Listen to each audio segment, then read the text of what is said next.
What is the meaning of this? Eh? If you break that bottle again, I will wound you now. No.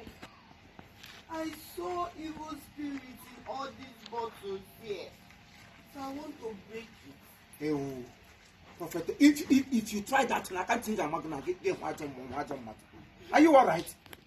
Just now, when you enter my family, you are seeing evil spirits all over. Prophetess, evil spirit.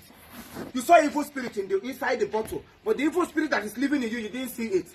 Even I got washing bottle, soon you saw evil spirit. Just try it now. I am your wife. You're not supposed to shout for me. And so, you're just entering my family. You've started breaking bottles all over. If you stay here for 2 days, that means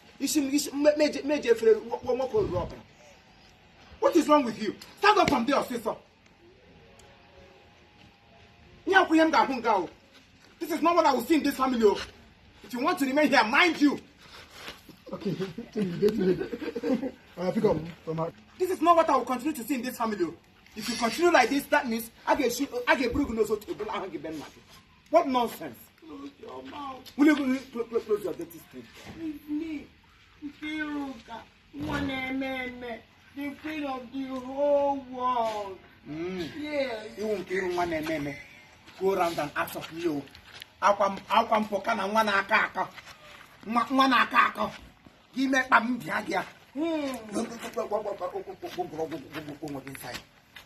Don't come. Don't come. I will not blame you now. Look at a wife uniform. Go to our we are not into uniform. You know, I'm going to a young boy. Hey, a lot lady by chance. But take a shape proposal by chance if care is not taken. Stupid thing. It's me one name.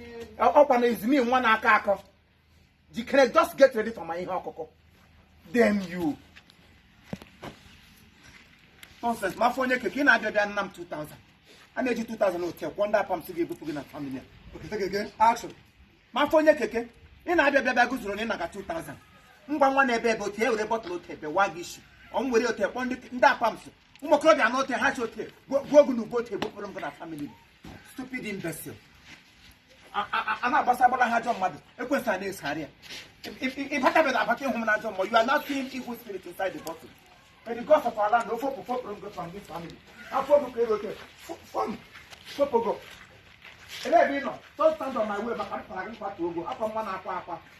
And there, we have a lot Prostitutes! Prostitutes!